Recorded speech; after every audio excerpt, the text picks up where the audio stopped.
YouTube पे channel बनाना difficult नहीं है। डिफिकल्ट है डिसाइड करना कि वो चैनल किस नीश में होगा। क्या मुझे वो नीश सेलेक्ट करना चाहिए जिसमें ज्यादा व्यूज आते हैं, या वो नीश जिसमें अर्निंग अच्छी होती है, या फिर मुझे सिंपली अपना पैशन फॉलो करना चाहिए। एंड अगर मेरा कोई पैशन ही ना हो तो आज मैं आपके इन सारे क्वेश्चंस का आंसर करूंगा एंड आपको एक clear step by step framework दूंगा ताकि वीडियो के एंड तक आपको एक परफेक्ट नीश मिल जाए जिसमें आपके ग्रोथ का मैक्सिमम पोटेंशियल हो। Let's begin. सबसे पहले तो ये समझो कि YouTube एक लॉन्ग टर्म गेम है जिसमें सक्सेसफुल होने के लिए आपको बहुत सारा टाइम एंड एनर्जी स्पेंड करना होगा। और अगर आप किसी ऐसे नीश में वीडियोस बना रहे हो जिसमें आपका इंटरेस्ट ही नहीं है तो चांसेस है कि आप बीच में ही गिव अप कर दोगे। Successful creators like mister beast जिनके आज 500 मिलियन सब्सक्राइबर्स हैं, उन्हें भी फर्स्ट 1 मिलियन सब्सक्राइबर्स कंप्लीट करने में 5 साल लगे थे। एंड दैट्स व्हाई इस फ्रेमवर्क का सबसे पहला स्टेप है अपने इंटरेस्ट को आइडेंटिफाई करना। आई वांट कि अभी आप एक पेन एंड पेपर लो और उसमें उन सभी चीजों का लिस्ट बनाओ जिनमें आपको इंटरेस्ट है। एंड अगर आप उन लोगों में से हो जिनका कोई क्लियर इंटरेस्ट या पैशन नहीं है तो आपको सिर्फ इन 4 क्वेश्चंस का आंसर करना है। Question number 1, what content do you already consume. कोई भी इंसान क्रिएटर बनने से पहले खुद एक व्यूअर होता है। सो आपको बस ये देखना है कि आप सोशल मीडिया पे ऑलरेडी किस तरह का कंटेंट कंज्यूम कर रहे हो। इसके लिए आप अपने यूट्यूब हिस्ट्री में जाके एनालाइज कर सकते हो कि पिछले 1-2 महीने में आपने किन टॉपिक्स पे मैक्सिमम कंटेंट कंज्यूम किया है। सिमिलरली आप इंस्टाग्राम या बाकी सोशल मीडिया प्लेटफॉर्म्स पे जाके अपना फीड स्क्रॉल कर सकते हो एंड चांसेस है कि वहां से आपको अपने कई सारे न्यू इंटरेस्ट के बारे में पता लगेगा जिन पे आपने आज तक ध्यान नहीं दिया था। क्वेश्चन नंबर 2, इमेजिन करो कि आप एक स्टेज पे हो जहां आपको अगले 10 मिनट तक बिना रुके किसी भी टॉपिक पे बात करना है, तो आप किस टॉपिक पे बोलोगे? ऑफ कोर्स हम में से मेजॉरिटी लोगों के मन में कोई ऐसा टॉपिक आएगा जिसमें हमें काफी ज्यादा इंटरेस्ट है या जिसके बारे में बहुत ज्यादा नॉलेज है। सो नो मैटर वो टॉपिक कितना भी रैंडम लगे, उसको नोट कर लो।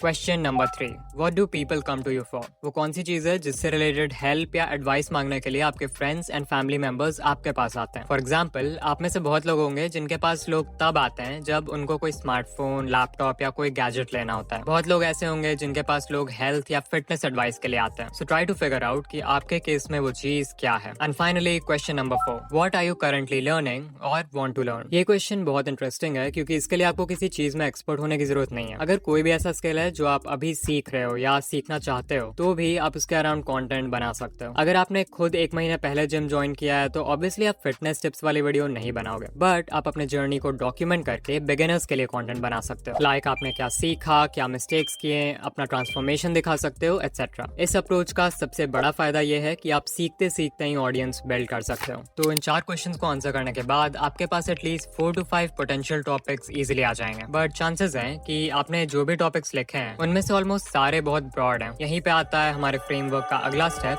फाइंडिंग अ सब नीश। लेट्स से आप एक आर्ट चैनल बनाना चाहते हो। अब आर्ट अपने आप में एक काफी ब्रॉड एंड सैचुरेटेड नीश है जिसमें हजारों चैनल्स ऑलरेडी एक दूसरे से कम्पीट कर रहे हैं। तो हम थोड़ा और स्पेसिफिक जाएंगे। एग्जाम्पल, आर्ट के अंदर आप पेंसिल स्केचेस का सब नीश पिक कर सकते हो एंड अगर वो भी बहुत ब्रॉड है तो आप पोर्ट्रेट पेंसिल स्केचेस के सब नीश में जा सकते हो। सिमिलरली अगर मेन नीश फिटनेस है तो उसको नैरो करके आप वेट लॉस वाला सब नीश पिक कर सकते हो। एंड अगर और स्पेसिफिक जाएं तो हमारा चैनल हो सकता है weight loss using home workout के अराउंड एंड इसी मेथड को बोलते हैं नीश डाउन करना। अब आप सोच रहे होगे कि हम इतना स्पेसिफिक जा क्यों रहे हैं। एक्चुअली इसका एक इंटरेस्टिंग रीजन है। बड़े क्रिएटर्स यूजुअली इतने स्पेसिफिक ऑडियंस को टारगेट नहीं करते हैं। फॉर एग्जाम्पल अगर एक 10 मिलियन सब्सक्राइबर्स वाला आर्ट चैनल है तो वो जनरली ऐसे वीडियोस बनाएगा जो मैक्सिमम लोगों को अपील करे और हाईली स्पेसिफिक टॉपिक्स को अवॉइड करेगा क्योंकि उसको पता है कि टॉपिक जितना स्पेसिफिक होगा उसको देखने वाली पोटेंशियल ऑडियंस भी उतनी ही लिमिटेड होगी। अब अगर एक न्यू क्रिएटर के पर्सपेक्टिव से देखें तो ये एक्चुअली एक अपॉर्चुनिटी है। जब आप एक ब्रॉड नीश टारगेट करते हो तो आपको उस नीश के popular and well established creators से डायरेक्टली कम्पीट करना पड़ता है जिनकी content quality, editing, story telling सब कुछ आपसे कई गुना बेटर है। वहीं अगर आप उस नीश के अंदर एक सब नीश को टारगेट करते हो तो आपके कंपेटिटर्स भी कम हो जाते हैं एंड जो कंपेटिटर्स होते भी हैं वो मोस्टली बड़े चैनल्स नहीं होते हैं। यही रीजन है कि पोर्ट्रेट पेंसिल स्केचेस जैसा स्पेसिफिक सब नीश एक न्यू क्रिएटर के लिए आर्ट से बेटर है। इससे आपके लिए स्टैंड आउट करना इजियर हो जाता है विच मीन्स कि लोग आपके चैनल को एक स्पेसिफिक चीज के लिए याद रखेंगे। ऑल्सो क्योंकि आपको पता होगा कि आपके टारगेट ऑडियंस एग्जैक्टली कौन है तो आप उनके प्रॉब्लम्स, इंटरेस्ट, गोल्स इन चीजों को ध्यान में रख के बेटर वीडियो आइडियाज जनरेट कर पाओगे। बेस्ट पार्ट ये है कि नीश डाउन करना कोई परमानेंट डिसीजन नहीं है। अगर फ्यूचर में आपको लगता है कि सब नीश के वजह से आपकी ग्रोथ अब थोड़ी लिमिट हो रही है तो आपने जिस ऑर्डर में नीश डाउन किया है उसके ऑपोजिट ऑर्डर में नीश अप भी कर सकते हो एंड अपने पोटेंशियल ऑडियंस साइज को इंक्रीज कर सकते हो। सो अपने लिस्ट में आपने जो भी 4-5 टॉपिक्स लिखे थे सोचो कि उनके लिए आप कौन सा सब नीश पिक कर सकते हो। और ये सिर्फ थ्योरी नहीं है। यूट्यूब पर आपको कई सारे ऐसे चैनल्स मिल जाएंगे जिन्होंने इनिशियली एक बहुत स्पेसिफिक ऑडियंस को टारगेट करके स्टार्ट किया और फिर टाइम के साथ अपना नीश एक्सपैंड कर दिया। फॉर एग्जाम्पल मार्कस जोन्स, जो कि एक यूट्यूब ग्रोथ चैनल है। इस चैनल पे आपको how to get more views, how to get more subscribers, how to upload shorts, इस तरह के वीडियोस मिलेंगे। सो ऑफ कोर्स करंटली इस चैनल का कंटेंट एक काफी ब्रॉड ऑडियंस को टारगेट कर रहा है। बट अगर हम इस चैनल के ओल्डेस्ट वीडियोस पे जाएं 7 साल पहले, तो यू विल सी कि स्टार्टिंग में ये चैनल सिर्फ गेमिंग क्रिएटर्स के लिए एडवाइस देता था, like how to grow a gaming channel from 0 subscribers, best editing software for gaming videos, how to make a viral gaming video. And ये जितने भी वीडियोस हैं ये सब गेमिंग क्रिएटर्स को टारगेट कर रहे हैं। So he started with YouTube growth for gaming channels and उस सब नीश को एक्सपैंड करके इस चैनल ने अपना नीश जनरल यूट्यूब ग्रोथ कर लिया।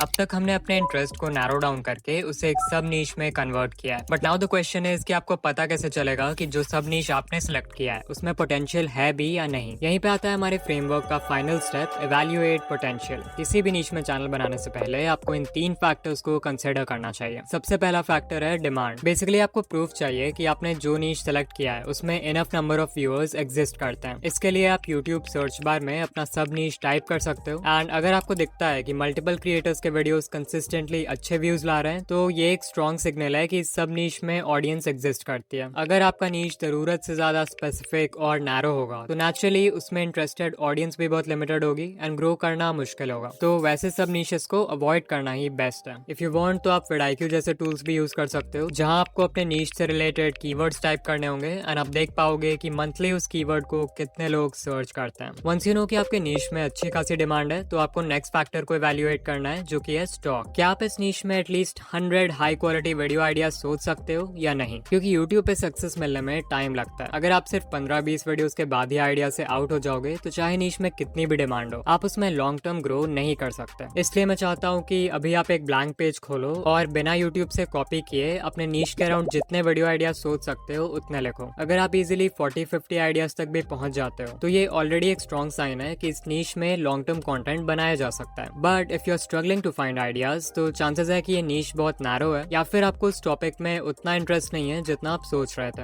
एंड फाइनली थर्ड फैक्टर है प्रॉफिट। बहुत लोग नीश चूज करते वक्त सिर्फ ये देखते हैं कि किस नीश का CPM सबसे ज्यादा है, बट अगर आप सिर्फ हाई CPM देखकर कोई ऐसा नीश चूज कर लेते हो जिसमें ना आपका इंटरेस्ट है और ना ही आप लॉन्ग टर्म कंटेंट बना सकते हो तो उस CPM का कोई फायदा नहीं है। इंस्टेड आपको ये देखना चाहिए कि अगर फ्यूचर में आप इस नीश में एक ऑडियंस बिल्ड कर लेते हो तो क्या आपके पास इनफ मोनेटाइजेशन अपॉर्चुनिटीज हैं या फिर नहीं। फॉर एग्जाम्पल अगर आपका नीश फिटनेस है तो आप एडसेंस के अलावा sponsorships, affiliate marketing, 1-to-1 coaching, courses, मर्च एंड ऐसे कई सारे वेज से अर्न कर सकते हो। तो ऐसे ही आपको अपने नीश को भी इवैल्यूएट करना है कि क्या उसमें इनफ मोनेटाइजेशन अपॉर्चुनिटीज हैं या फिर नहीं। दिस इज वेरी इंपॉर्टेंट अगर आप यूट्यूब को सिर्फ एक हॉबी नहीं बल्कि एक बिजनेस या फुल टाइम करियर बनाना चाहते हो। सो अपने लिस्ट में आपने जो भी 4-5 सब नीशेस लिख के रखे हैं उनको इन 3 फैक्टर्स के बेसिस पे इवैल्यूएट करो एंड जो भी ऑप्शन सबसे स्ट्रॉन्गेस्ट लगे उसी के साथ अपना चैनल स्टार्ट करो। क्या वो नीश 100% परफेक्ट होगा? नो, बट क्या उसे 100% परफेक्ट होने की जरूरत है? Also no. रियलिटी ये है कि यूट्यूब पे बहुत सी चीजें तभी समझ आती हैं जब आप एक्चुअली वीडियोस बनाना स्टार्ट करते हो। इसलिए परफेक्ट नीश ढूंढने में अगले 6 महीने मत लगा देना। Action low, that is more important. Planning भी जरूरी है बट वो प्लानिंग कब ओवर थिंकिंग में बदल जाती है उसका पता नहीं चलता। So take action. ऑल्सो अगर आपने वीडियो देखते देखते अपनी नीश डिसाइड कर लिया है तो कॉमेंट्स में शेयर कर दो। एंड ऑल्सो क्योंकि अब आप अपनी यूट्यूब जर्नी शुरू करने वाले हो तो इस वीडियो पे क्लिक करो एंड या मैं आपसे वही मिलूंगा।